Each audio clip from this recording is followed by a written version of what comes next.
Good evening and welcome to Happy Hour with the Cardinals. We're live at Conrad's Ale House and Restaurant in Liberty. I'm Chase Kearney. Joining me tonight is head women's basketball coach Jill Slominski. Coach, how are you doing? I am doing well. Good. Good. You want to jump right into it? Yes, Chase, let's go for it here. Strong finish to the first semester, 69-66, first conference win over Rockhurst this season. What are some of the positive takeaways from that game? I thought we played really hard. We played together.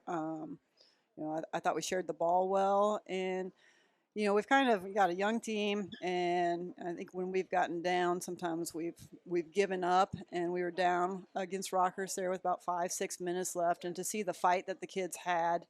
Was really exciting, and I thought it gave them some confidence and to be able to hold off. Again, a big rivalry, and so it was really good to see, and I know the kids felt really good about where we're going and what we can do.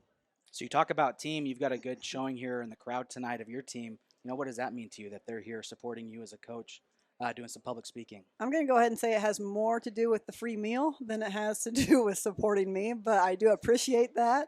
They're pretty excited about being able to get everything, except for I just told them just waters because I have Beverly over here, budget person, watching that for me. So anyway, but no, I tell you what, I love coaching this group. I tell them that. I get on them a little bit, but they are just really special. They work hard, and to have them here today, I think is awesome. They kind of caught me off guard when they all walked in, but worked out well. So I do appreciate that. So now let's talk about some of those players. Aiden Shannon really seems to have found herself, found her footing at the college level, leading the team in scoring, assists, steals, and minutes. What are some things about her that stand out to you? I think she's a really humble player. I think she's really learning what her teammates do well, and she gets them the ball when they need to get the ball, and she's also super competitive. And so, when we need her to step up, she does that. So I'm giving her a little bit of a hard time because she got really frustrated in practice a few days ago. So there were some tears, and I'm like, when you look at it and you look at our team as a whole, and we had this last year as well. Most places you have younger kids, freshmen, sophomores, that are able to come in and kind of play under and kind of learn along the way. And a lot of these kids are getting thrown in, and it is a big step. But I think they're all handling it well. But Aiden, you can see she's starting to get more and more confidence, as are a lot of our players. Yeah, and another player, Emery Zars, one of the top rebounders in the conference. She's only a freshman.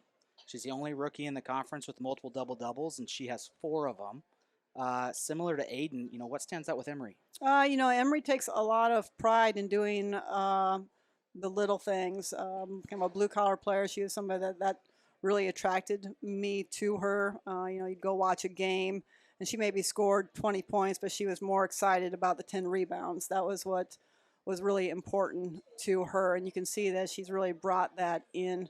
And all the players would say that too. She's just a hard worker, great teammate, but she takes pride in the rebounding part. And you need to have players that are willing to do all those little things: dive on the floor, go after the tough rebound, go battle. She's an undersized kid that plays a 4-5, and to be able to do what she's doing in that rebounding department is exciting and something that we knew she could do. I didn't know that she'd be able to right away come in and impact the way she is in that area. So getting into the thick of conference play with a tough upcoming schedule, including Quincy, Truman, and Drury, what are the biggest areas of improvement with our team that you've seen this far? I'll be honest with you. Coming back from Christmas, I didn't do our team any favors when you look back and you look at how we have scheduled. And, we played number 17 in the nation at Alaska. Did a great job. We were right in that game. We played number 11 here with UCM. We've played a lot of really tough teams. And I think, the game with UCM, we got kind of rocked there. But since then, I think one of the biggest things was that to compete and to be able to step up. And our practices since the UCM game, for me, and I know from our coaches, and I think our players would say the same thing, have been probably our best practices. We're just really working hard, talking, communicating is a big thing. And when you're a younger team, you might not be as comfortable really talking as much, maybe with some of the older players and stuff. And so to be able to see that just these last few days, I'm really excited about making a run and being in these games. And I know when you look at our conference, it's strong, but it's a conference I think we can really compete in and go. And so I tell the kids to control what you can control, and so we've really put an emphasis on that. You can always control your communication, you can always control your effort. Sometimes you can't control the ball going in and that kind of deal, or how well the other team might be, shooting really well, but you can control the little things. And I think as we do that and we progress with that, you'll start seeing the kids have more confidence and kind of see what we can do. And I think that's part of it, is just really buying in and believing that we can compete and do some really good things in the conference. So you talked about Alaska a little bit. You guys got back not too long ago. What was that trip like? What are some great memories? It was incredible. I've never been to Alaska. So beautiful. And I think our players would just say, the pictures and everything doesn't do it justice to be there and to see that. So far, my trips, though, I know we went to Florida a few years ago, and over Christmas, it was the coldest Florida has ever been. I paid some money to take a dolphin trip, and I told the guy I'll pay him more to bring me back because it was so cold.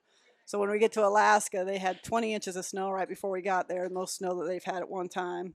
Then we had another 16 inches. So we were out pushing the vans in parking lots that we were stuck with. We had the opportunity to play University of Alaska, and again, great program. And to play, especially that first game, the way we did with the confidence, just going after it. And, we were up 18 at one time, ended up losing by 4, fouled at the end. But to have that opportunity and then to play them again and still compete again with them was really good as far as the basketball part. Taking a trip like that really does a lot for, I think, your team, and it helps with recruiting, but it also helps with the culture on your team to be able to spend time together in a place that maybe you won't have that opportunity to go to again. Our trip back was kind of like the movie Trains, Planes, and Automobiles. I don't know yet. We're flying back and we're flying there, and then in Dallas Fort Worth they're having tornadoes in December, so we can't land. So we go to Oklahoma City and we get off, and they cancel our flights. And I went up and asked, well, how are they going to get us back? And they're like, well, we really can't. So we ended up renting a bus. So we're doing a little more fundraising, but we rented a bus to get us back from Oklahoma City because their suggestion was to break our team into like 3s and 4s and fly them to different cities and then have them try to fly back to Kansas City. And that wasn't going to work. So we all got on a bus and came back that way. That sounds like quite the trip. Remind me not to travel with you, Coach. So your signing class, Ellie Knock, Ella Bockenstead, Avery Porter, what stands out about them? I know you've got a great group of young women here now, but when you talk about the future Cardinals, what stands out? Yeah, I think there's some familiarity. One of them's one of our players' younger sister. Another one is, an Iowa kid that's played with a lot of our players. Both of them are Iowa kids. And, I think they're players that can really complement where we are, where we're going. I think anytime when you're coming in, it's going to be a battle, and it's a big strength thing. But they'll do they're kids that can play inside out. The two big kids, and again, I think they'll fit in well with our system and where we're going with being able to have kids that can play the inside out and can guard multiple positions and run the floor. And so again, I think they're going to fit in really well with the kids that we have currently. So, Conrad's Twitter question, what is your most used emoji? Probably the eye rolly. There's sometimes I can't see the emojis because I'm getting older, and so I send the wrong one. But I would say that the eye roll is probably the one that I use along, because I'm not funny like Coach McCabe with it, where he can use the laughy emoji. But that would probably be my one, the little sarcasm eye roll. I think he's using that laughing at his own jokes. Yeah. And I've received an eye roll emoji. So, yes, you have. Coach, thank you for joining us tonight, and good luck for the rest of the season. This has been head women's basketball coach Jill Slominski, live here at Conrad's Ale House and Restaurant. Eat, drink, local.